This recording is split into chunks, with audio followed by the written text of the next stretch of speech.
어머님은 진짜 이기적이세요. 자식 생각은 전혀 안 하시는 거예요? 어머니, 저도 이제 50인데 제 인생도 있잖아요. 은행에서 대출도 안 해주고 어머니가 저희 좀 도와주세요. 사람이 나이 들어 빈손이 되면 쉽게 무시당한다. 언니 정신 차려요. 현철이가 언니 아들이긴 한데 지금은 며느리 남편이에요. 이제는 언니가 언니 자신을 지켜야 해요. 이영순아, 이제 너를 위해 살아보자. 내가 평생 일궈온 이 삶을 내가 지켜내야 한다. 아들 내외짐을 전부 창고로 보내고 현관 비밀번호를 바꿔버린 83세 할머니의 충격적인 이야기. 평생 일에 마련한 40년 된 건물의 주인이었지만 재산을 노린 아들 내외 때문에 자신의 집에서 숨죽여 살아야 했던 시간들. 결국 할머니는 자신의 집에서 아들 내외를 쫓아내는 극단적인 선택을 하게 됩니다. 도대체 무슨 일이 있었길래 10년 넘게 살아온 할머니가 이런 결정을 내리게 된 걸까요? 오늘의 사연에서 그 충격적인 이야기를 들려드리겠습니다. 안녕하세요.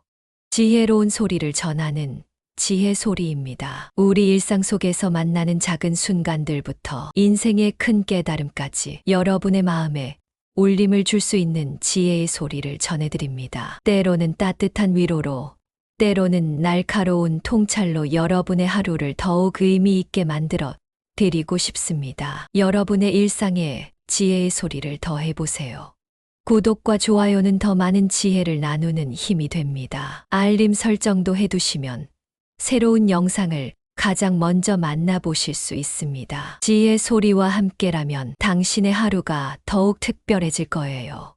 지금 바로 구독하고 함께해요. 그럼 지금부터 이영순 할머니의 이야기를 시작하겠습니다. 73의 나이에 이런 결정을 하게 될 줄은 정말 몰랐어요. 제 아들 현철이와 며느리 이야기를 하려고 합니다. 그날도 평소와 같이 아침이 밝았어요. 하지만 제 마음은 이미 단단히 정해져 있었죠. 새벽부터 일어나 이사업체에 전화를 걸었어요. 네, 오늘 오전 중으로 와주실 수 있나요? 제 아들 방짐을 좀 옮겨야 할 것 같아서요. 아들 내외가 출근하고 난 뒤였어요. 이사업체 직원들이 도착했을 때는 이미 아침 9시가 지나 있었죠. 여기 있는 가구랑 짐 전부 다 창고로 옮겨주세요. 제가 따로 적어둔 주소로요. 망설임 없이 지시했어요. 내 집이에요. 내 명의로 된 집인데 매일같이 며느리는 저를 무시하고 아들은 눈치만 보며 살았죠. 집에서 제가 밥을 먹을 때도 며느리는 거실 TV 소리를 크게 틀어놓고 일부러 통화를 하면서 돌아다니곤 했어요. 그날 오후 더 큰 결심을 시행했습니다. 미리 불러둔 업체가 와서 우리 집 현관 도어락을 완전히 새로 바꿔버렸어요. 보조키도 새로 설치했고요. 저녁이 되어 퇴근 시간, 아들의 전화가 왔어요. 어머니, 이게 무슨 일이에요? 우리 집 현관이 왜 이래요? 현철아, 이제 너희는 따로 살아야 할 것 같구나. 너희 짐은 창고에 다 보냈어. 주소는 문자로 보내줄게. 어머니, 이러시면 안 되죠. 저희가 거기서 살고 있잖아요. 내 집이야. 내 명의로 된 집에 내가 편하게 살고 싶구나. 너희 내외는 이제 독립해서 살아보렴. 떨리는 목소리로 말했지만 제 의지는 확고했어요. 70년을 넘게 살면서 이런 결정을 하게 될 줄은 몰랐지만 더 이상은 참을 수 없었거든요. 그 후로 아들 내외는 제 집 근처에도 못 오게 됐어요. 대신 제가 원하던 세입자를 들였죠. 젊은 부부인데 참 착하더라고요. 매일 저녁 제가 끓여주는 국이라도 먹고 가겠다며 들러요. 허나 이게 끝은 아니었어요. 제가 왜 이런 극단적인 결정을 내릴 수밖에 없었는지 그 이야기를 들려드리고 싶습니다. 30년 전으로 거슬러 올라가야 할 것 같네요. 그때는 제가 아직 40 중반이었어요. 남편과 함께 작은 분식집을 운영했죠. 아침 일찍 일어나 떡볶이 떡을 불리고 어묵 국물을 우려내는 게 일상이었어요. 현철이는 그때 고등학생이었는데 새벽같이 일어나서 저를 도와주곤 했어요. 학교 가기 전에 잠깐이라도 어묵꼬치 꽂는 것을 거들어주고 주말이면 홀에서 서빙도 해주고요. 어머니, 제가 있잖아요. 걱정 마세요. 항상 그렇게 말하던 우리 아들이었어요. 그 시절엔 정말 든든한 아들이었죠. 남편은 제가 50살 되던 해에 갑자기 떠났어요. 갑작스러운 뇌출혈이었죠. 그때 정말 무너질 것만 같았어요. 하지만 현철이가 있었기에 버틸 수 있었죠. 어머니, 제가 이제 어머니, 아들이자 아버지가 되어드릴게요. 20살의 현철이가 한 말이었어요. 그 말을 듣는 순간 눈물이 왈칵 쏟아졌던 기억이 나요. 대학도 포기하고 저와 함께 가게를 꾸려나갔죠. 점점 장사가 잘 되면서 가게를 확장했고 건물주께서 은퇴하시면서 이 건물을 팔겠다고 하셨을 때 저희 모자는 밤새 고민했어요. 모아둔 돈과 은행 대출을 더해 건물을 샀죠. 그게 지금 제가 살고 있는 이 집이에요. 현철이의 헌신이 있었기에 가능했던 일이에요. 하루하루 열심히 일하고 저를 위해 자신의 청춘을 바쳐준 아들이었는데 동생 미영이와 언니들도 많이 도와줬어요. 주말이면 번갈아 가며 와서 장사를 도와주고 제가 아플 때면 병원도 데려다 주고요. 특히 미영이는 자주 들러서 집안일도 도와주고 이야기도 들어주곤 했죠. 언니, 힘들면 언제든 말해요. 내가 있잖아요. 그렇게 가족들의 사랑으로 버텨왔는데 지금 생각하면 그때가 참 행복했네요. 하지만 세월이 흐르면서 많은 것이 변했어요. 특히 현철이가 결혼하고 나서부터요. 그때는 몰라 제 아들이 이렇게 변할 줄은. 우리 현철이가 가장 듬직했던 때는 아마도 30살 무렵이었을 거예요. 그때는 가게도 안정이 되고 건물 대출금도 거의 다 갚아가던 시기였죠. 특히 기억나는 게 어느 날 건물 앞에서 깡패처럼 생긴 사람들이 저를 협박했던 적이 있었어요. 건물을 팔라고 이 동네가 개발된다는 소문이 돌면서 여기저기서 매수하려 했거든요. 아줌마, 좋은 게 좋은 거야. 우리가 2배로 쳐줄게. 그때 현철이가 얼마나 든든했는지 몰라요. 우리 어머니 건물에 눈 돌리지 마세요. 다음에 또 이러시면 가만히 안 있을 겁니다. 당당하게 맞서는 아들을 보며 제 가슴이 뭉클했어요. 그 뒤로는 아무도 우리를 괴롭히지 않았죠. 장사하면서 힘든 일도 많았는데 현철이는 항상 제 편이었어요. 무리한 요구를 하는 손님이 있으면 대신 나서서 해결해주고 늦은 밤까지 장사할 때면 절대 저 혼자 두지 않았죠. 어머니, 제가 있는데 무슨 걱정이에요.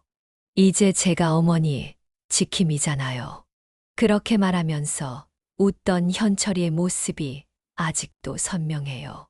명절 때면 친척들 앞에서 저를 자랑스럽게 소개하곤 했죠. 우리 어머니가 이 건물 사실 때 다들 반대했잖아요. 근데 보세요. 어머니 선견지명이 이렇게 대단하셨어요. 그때마다 얼마나 가슴이 벅찼는지 몰라요. 내 아들이 이렇게 자랑스러워하는구나. 현철이는 정말 완벽한 아들이었어요. 하지만 그런 현철이도 조금씩 변하기 시작했어요. 30이 넘어가면서부터였을까요? 점점 결혼 이야기가 나오기 시작했고 주변에서 계속 소개를 해주더라고요. 어머니, 이제 제가 장가도 가야 하지 않을까요? 그 말을 들었을 때는 찬성했어요. 당연히 그래야지. 좋은 짝을 만나서 행복하게 살아야지. 그때는 몰라 제 아들을 잃게 될 거라는 걸. 처음 지금의 며느리를 만났을 때가 생각나네요. 참 얌전해 보이고 착해 보였거든요. 그때 현철이의 얼굴이 얼마나 밝았는지. 연애할 때는 둘이 자주 가게에 들러서 밥도 먹고 저와 이야기도 나누곤 했는데 지금 생각하면 그때부터 조금씩 변화가 시작된 것 같아요. 제 아들은 점점 며느리의 말에 귀를 기울이기 시작했고 저와의 대화는 조금씩 줄어들었죠. 하지만 그땐 미처 알지 못했어요. 이게 시작일 뿐이라는 걸. 결혼식 날이 선명히 기억나요. 2015년 5월이었어요. 날씨가 참 좋았죠. 신랑 신부가 나란히 서서 사진 찍을 때 제 눈에서는 자꾸만 눈물이 흘렀어요. 기쁨의 눈물이었던 것 같아요. 그때는요. 어머니, 걱정 마세요. 저희가 어머니 더 잘 모실게요. 며느리가 제 손을 잡고 그렇게 말하더라고요. 그 말에 얼마나 안심이 되었는지 몰라요. 하지만 그건 정말 짧은 환상이었어요. 결혼하고 일주일 정도 지났을까요? 며느리가 저에게 처음으로 말을 꺼냈어요. 어머님, 저희가 3층을 써도 될까요? 신혼이니까 저희만의 공간이 필요할 것 같아서요. 깜짝 놀랐죠. 이 집은 제가 평생 일구어온 곳인데 마치 당연한 듯이 요구하는 게 순간 화가 났어요. 하지만 그때는 참았죠. 그래, 신혼부부니까 그럴 수도 있지 하면서요. 그래, 한마디로 짧게 대답했어요. 그때는 몰랐죠. 제가 한 발 물러서는 그 순간부터 이 모자는 점점 더 큰 욕심을 부리기 시작할 거라는 걸. 그래서 저는 2층에서 살기로 했어요. 1층 가게는 세를 주고 2층은 제가 쓰고 3층을 아들 내외에게 내어준 거죠. 내 건물이지만 서로 불편하지 않게 살면 되겠다고 생각했어요. 하지만 갈등은 점점 커져갔어요. 며느리는 제가 아침에 일어나 걸레질하는 소리가 시끄럽다고 했고, 제가 키우는 화분에서 벌레가 생긴다며 치워달라고 했어요. 심지어 제가 손님을 초대하는 것도 못마땅해 했죠. 어머님, 이제 연세도 있으신데 친구분들 부르지 마세요. 시끄러워서 저희가 쉴 수가 없잖아요. 그렇게 말하는 며느리의 말에 현철이는 한마디도 하지 않았어요. 예전에 든든한 아들은 어디로 간 걸까요? 점점 집에서 말소리가 사라졌어요. 아들 내외와 마주치지 않으려고 일부러 그들이 출근한 뒤에 움직였고, 그들이 퇴근하기 전에 제 방으로 들어가곤 했죠. 마치 도둑처럼 살았어요. 제 집에서. 설거지하는 소리도 조심스러웠고, TV 소리도 최대한 작게 했어요. 하지만 며느리의 불만은 끝이 없었죠. 제가 계단을 오르내리는 소리가 시끄럽다느니, 김치 냄새가 난다느니, 어머니, 음식은 저희가 사다 드릴게요. 직접 하지 마세요. 그렇게 말하면서 제 부엌 사용을 막았어요. 70년 넘게 살면서 부엌에서 쫓겨나 보기는 처음이었네요. 밤이면 창밖을 바라보며 생각했어요. 내가 평생 일구어온 이 집에서 내가 왜 이렇게 숨죽여 살아야 하나. 창문 너머로 보이는 달이 유난히 쓸쓸해 보이던 날들이었어요. 그래도 참았어요. 내 아들의 행복을 위해서. 하지만 참을 수 있는 것에도 한계가 있다는 걸 그때는 몰랐네요. 작년 겨울부터였을까요?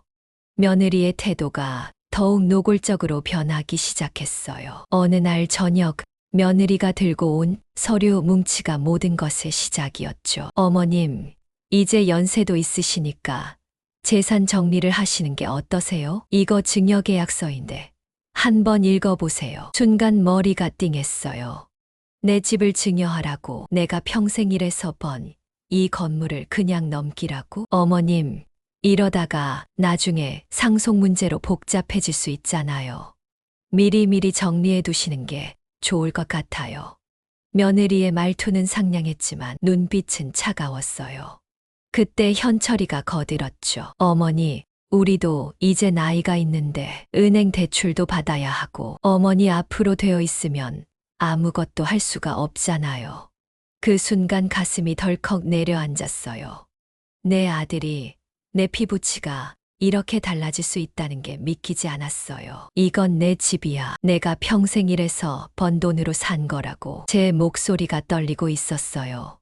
그러자 며느리의 표정이 순식간에 일그러졌죠. 어머님, 현철 오빠가 얼마나 고생했는데요. 오빠가 없었으면 어머님, 이 건물 살 수나 있었겠어요? 그래, 현철이가 많이 도와줬지. 하지만 이건 우리 가게에서 번 돈으로. 말끝을 못 맺었어요. 며느리가 버럭 소리를 지르더라고요. 어머님은 진짜 이기적이세요. 자식 생각은 전혀 안 하시는 거예요? 그때 현철이가 한마디 했어요. 어머니, 저도 이제 40인데 제 인생도 있잖아요. 은행에서 대출도 안 해주고, 어머니가 저희 좀 도와주세요. 참 이상했어요. 예전에는 어머니 걱정 마세요. 제가 있잖아요. 라고 하던 아들이 이제는 어머니가 도와주세요. 라고 하네요. 그날 이후로 집안 분위기는 더욱 차가워졌어요. 며느리는 아예 제가 있는 곳은 쳐다보지도 않았고 현철이는 출근할 때 인사도 없이 나가기 시작했죠. 어느 날 저녁 3층 계단 청소를 하고 있는데 위에서 둘의 대화가 들려왔어요. 오빠, 어머님 고집이 이렇게 셋이니 앞으로 어쩌죠? 보육원에 기부하고 싶다는 말씀도 하시고 우리 앞으로 명예 안 해주시면 그래도 어머니인데 어머님 고집 꺾일 때까지 우리가 강경하게 나가야 해요. 이대로는 안 돼요. 그 말을 듣는 순간 제 마음속 무언가가 확 식어버렸어요. 이제는 정말 돌이킬 수 없는 걸까? 내 새끼가, 내 아들이 이렇게 변해버린 거구나. 지난 겨울은 유난히도 추웠어요. 밖에 날씨보다 더 추웠던 건 제 마음이었죠. 창밖으로 내리는 눈을 보며 밤새 생각했어요.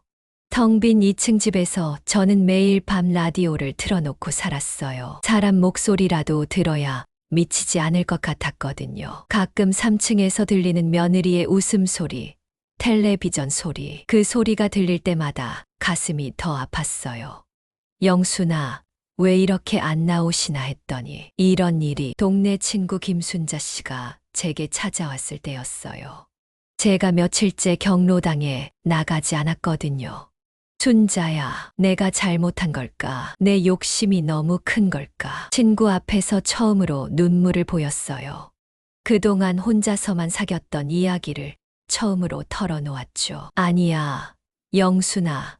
그건 내 잘못이 아니야. 평생 일해서 번 재산인데 자식이라고 해서 다 줘버리면 내가 앞으로 어떻게 살려고. 그날 밤 오랜만에 편하게 잠이 들었어요. 내가 잘못한 게 아니란 걸 누군가가 인정해 줬다는 게 얼마나 위로가 되던지. 다음 날 아침 거울을 보는데 깜짝 놀랐어요. 제 머리가 하얗게 새어 있더라고요. 언제 이렇게 늙어버린 걸까? 거울 속 할머니의 모습이 너무나 낯설었어요. 그러다 문득 돌아가신 어머님 생각이 났어요. 어머님도 마지막까지 당신 재산은 손에 꼭 쥐고 계셨죠. 그때는 이해가 안 됐는데 이제야 알 것 같아요. 사람이 나이 들어 빈손이 되면 쉽게 무시당한다. 어머님의 그 말씀이 이제야 가슴에 와 닿네요. 그즈음 동생 미영이가 찾아왔어요. 언니, 요즘 표정이 너무 안 좋아요.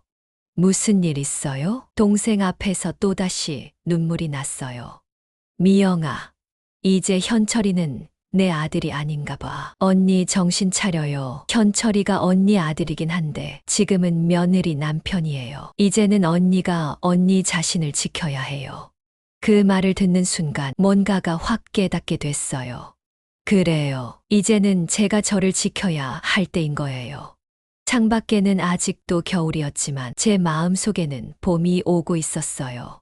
더 이상 이렇게 살면 안 되겠다. 이제는 제가 결단을 내려야 할 때라는 걸 깨달았죠. 그날 밤 오랜만에 일기를 썼어요. 이영순아, 이제 너를 위해 살아보자. 내가 평생 일궈온 이 삶을 내가 지켜내야 한다. 그날 아침 저는 평소보다 일찍 일어났어요. 창문 너머로 들어오는 봄 햇살이 유난히 따뜻하게 느껴졌죠. 이제는 더 이상 망설일 필요가 없었어요. 여보세요. 거기 이사짐센터죠. 네, 오늘 급하게 이사를 해야 할 것 같은데요. 전화기를 붙잡은 제 손이 떨렸지만 목소리는 단단했어요. 이제 더는 물러설 수 없었으니까요. 동생 미영이한테도 연락했어요. 언니, 정말 그렇게 하실 거예요? 응. 이제는 해야 할 것 같아. 제가 지금 당장 갈게요. 언니 혼자 두면 안 되겠어요. 시계가 9시를 가리켰을 때 이사짐센터 직원들이 도착했어요. 현철이 내외는 이미 출근한 뒤였죠. 3층 집이요. 네, 전부 다 옮기셔야 해요. 짐을 싸는 동안 제 마음은 이상하게 담담했어요. 아니, 어쩌면 후련했을지도 모르겠네요. 오후 2시쯤이었을까요? 현철이한테 전화가 왔어요. 어머니, 도대체 무슨 짓이에요? 우리 짐을 왜 다 빼시는 거예요? 현철아, 이제 너희는 독립해서 살아야 할 것 같구나. 어머니가 왜 이러시는 건데요? 저희 보고 나가라는 거예요. 그래, 이제는 너희가 따로 살았으면 좋겠어. 너희 짐은 다 창고에. 어머니, 이러시면 안 돼요. 저희가 어디로 가라는 거예요? 전화기 너머로 현철이의 거친 숨소리가 들렸어요. 그리고 얼마 지나지 않아 급하게 집으로 달려온 현철이. 하지만 이미 늦었죠. 어머니, 이게 무슨 짓이에요? 당장 이사짐센터에 전화해서. 현철아, 이제 그만하자. 너는 내 살 길을 찾아가고 나는 나대로 살아야겠다. 어머니가 미쳤어요? 우리 보고 길바닥에 나가서 살라고요? 그때였어요. 제 입에서 단호한 목소리가 나왔어요. 이 집은 내 명의야. 내가 평생 일해서 번 돈으로 산 내 집이라고. 너희한테 증여하라고 날마다 쪼아대더니 이제는 어떤 기분인지 알겠니? 게다가 이 집에 살면서 월세 한 푼, 관리비 한 푼 안 내더니 무슨 염치로 이 난리야? 내가 너무 잘해줘서 이게 다 너희 것인 줄 아는구나. 이제는 알겠다. 내가 이래서는 안 되겠어. 현철이의 얼굴이 하얗게 질렸어요. 그제서야 뭔가를 깨달은 것 같았죠. 어머니, 너희 짐은 다 창고로 보냈다. 주소는 문자로 보낼게. 이제 너희 둘만의 새 집을 구해보렴. 그날 오후 전문업체를 불러 현관 도어락을 완전히 새로 바꿨어요. 보조키도 새로 맞췄고요. 이제 이 집에는 제가 허락한 사람만 들어올 수 있게 됐어요. 며느리가 몰래 복사해뒀을지도 모르는 기존 열쇠들은 이제 소용없게 된 거죠. 동생 미영이가 걱정스러운 눈으로 물었어요. 언니, 정말 괜찮으세요? 응. 이제야 정말 괜찮아질 것 같아. 창밖으로 노을이 지고 있었어요. 마치 제 지난 시간도 저렇게 저물어 가는 것만 같았죠. 하지만 괜찮아요. 내일은 새로운 아침이 올 테니까요. 그로부터 한 달이 지났어요. 3층 집에는 이제 새로운 세입자가 들어와 있어요. 젊은 신혼부부인데 참 착하더라고요. 할머니, 저희가 맛있는 거 해왔어요. 같이 드실래요? 종종 이렇게 찾아와서 이야기도 나누고 반찬도 나눠 먹곤 해요. 제가 김치를 담그면 그들도 맛있게 먹어주고요. 이런 게 진정한 가족이란 걸까요? 얼마 전에는 변호사를 찾아갔어요. 미영이가 소개해준 분이었죠. 어르신, 이제라도 찾아오셔서 다행이에요. 재산 관리를 확실히 해두셔야 해요. 공증도 하고 유언장도 작성했어요. 제가 정신이 온전할 때 미리미리 정리해두는 게 좋을 것 같아서요. 건물은 제가 생전에 누구에게도 증여하지 않기로 했어요. 대신 수익금의 일부는 제가 좋아하는 보육원에 기부하기로 했죠. 이영수님, 이렇게 하시면 됩니다. 이제 누구도 어르신의 의사에 반해서 재산을 가져갈 수 없어요. 그 말을 들으니 마음이 한결 가벼워졌어요. 현철이는 가끔 문자를 보내와요. 어머니, 저희가 잘못했어요. 한 번만 더 기회를 주세요. 하지만 이제는 달라요. 제 마음이 더는 흔들리지 않아요. 답장을 보냈죠. 현철아, 너희는 너희 살 길을 찾아가렴. 엄마는 이제 엄마 살 길을 찾아갈게. 요즘은 일주일에 3번 요가를 다녀요. 경로당 친구들이 소개해준 건데 몸이 훨씬 건강해진 것 같아요. 병원에서도 혈압이 많이 좋아졌다고 하더라고요. 영순 씨, 요즘 얼굴빛이 좋아지셨어요. 의사 선생님이 그러시더라고요. 그만큼 제 마음도 건강해진 거겠죠. 1층 가게 세입자분과는 계약을 갱신했어요. 이번에는 제가 직접 변호사님과 상담하고 계약서를 썼죠. 은행 통장도 새로 만들었고요. 이제는 제가 직접 제 돈을 관리해요. 지난주에는 경로당 회장님이 되었어요. 영순 씨가 회장하셔야죠. 요즘 얼마나 멋지게 사시는데요. 그동안 제가 살아온 이야기를 들으신 회원분들이 추천해 주셨어요. 이제 저는 매일 아침 일찍 일어나 경로당으로 출근해요. 복지관에서 하는 프로그램도 신청했고 일주일에 한 번은 미술 수업도 듣고 있어요. 이영순 할머니, 그림 실력이 늘었네요. 강사 선생님이 그러시는데 괜히 어깨가 으쓱해지더라고요. 세월이 참 빠르네요. 벌써 봄이 지나고 여름이 왔어요. 창밖에는 매미 소리가 들리고 제 마당의 나무는 푸른 잎이 무성해요. 저는 요즘 일기를 쓰기 시작했어요. 나중에 제가 정말 나이 들어 기억이 흐려질 때를 대비해서요. 어제는 이런 글을 썼어요. 오늘도 난 행복했다. 내 집에서 내가 원하는 대로 살아가는 이 순간이 얼마나 소중한지 이제야 알 것 같다.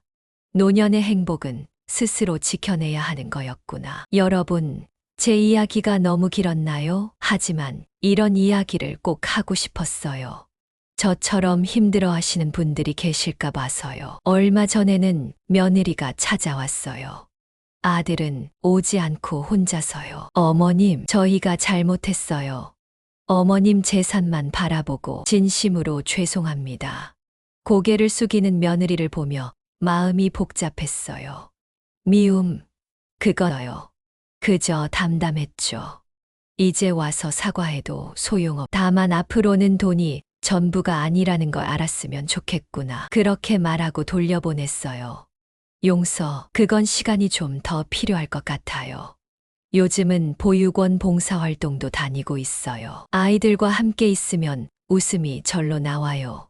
제가 기부를 결정한 것도 이런 아이들 때문이에요. 할머니, 오늘은 무슨 이야기 들려주실 거예요? 아이들과 이야기를 나누다 보면 문득 현철이 어렸을 때가 생각나요. 그때는 정말 순수했는데 돈이, 재산이 사람을 이렇게 변하게 하는구나 싶어요. 지난주에는 동네 노인정에서 특별한 모임이 있었어요. 저 같은 경험이 있는 분들이 모여서 이야기를 나누는 자리였죠. 저도 비슷한 일이 있었어요. 자식들이 재산 때문에. 맞아요. 노인정에만 와도 그런 이야기가 수두룩해요. 이야기를 나누다 보니 깨달았어요. 이건 저 혼자만의 문제가 아니었던 거예요. 우리 세대의 많은 분들이 비슷한 고민을 안고 살아가고 계시더라고요. 그래서 결심했어요. 제 경험을 바탕으로 상담 봉사를 하기로요. 이제는 제가 다른 분들의 이야기를 들어주고 도움이 되어 드리고 싶어요. 이영순 할머니 덕분에 용기를 냈어요. 저도 이제 제 권리를 찾으려고요. 이런 말을 들을 때마다 가슴이 뭉클해져요. 제가 겪은 아픔이 누군가에게는 희망이 될 수 있다는 게 참 감사하더라고요. 사실 이 나이에 새로운 시작을 한다는 게 처음에는 두려웠어요. 하지만 이제는 알아요. 나이는 그저 숫자일 뿐이라는 걸요. 인생은 끝날 때까지 끝난 게 아니다. 요즘 제가 가장 좋아하는 말이에요. 80이 넘어서도 이렇게 새로운 삶을 살 수 있다는 게 놀랍고 감사해요. 이 사연을 듣고 계신 분들, 특히 저와 비슷한 처지에 계신 분들께 말씀드리고 싶어요. 두려워하지 마세요. 여러분의 삶은 여러분의 것이에요. 누구도 여러분의 행복을 빼앗을 수 없어요. 이제 저는 매일 아침 거울을 보며 이렇게 말해요. 이영순, 오늘도 힘내자. 우리의 인생은 아직 현재 진행형이니까. 여러분, 오늘의 이야기는 여기까지입니다. 한 할머니의 가슴 아픈 선택. 평생을 일에 장만한 자신의 집에서 쫓겨날 뻔한 순간, 그녀는 자신의 권리를 지키기 위해 아들 내외를 내보내는 결단을 내렸습니다. 과연 이것이 옳은 선택이었을까요? 여러분이라면 어떤 선택을 하셨을까요? 노년의 삶에서 가장 중요한 것은 바로 존엄성입니다. 자신의 삶을 스스로 결정할 수 있는 권리. 그것은 나이가 들어도 변함없이 지켜져야 할 소중한 가치이기 때문입니다. 여러분의 부모님은 지금 어떤 삶을 살고 계신가요? 오늘 밤 잠들기 전에 잠시 생각해 보시면 좋겠습니다. 다음 이야기도 여러분의 마음을 울릴 수 있는 특별한 사연으로 찾아뵙겠습니다. 구독과 좋아요는 저희가 더 좋은 콘텐츠를 만들어 나가는 큰 힘이 됩니다. 또한 여러분의 이야기도 기다리고 있습니다. 댓글로 여러분의 생각과 경험을 나눠주세요. 소중한 사연이 있다면 언제든 저희 채널로 보내주시기 바랍니다. 감사합니다.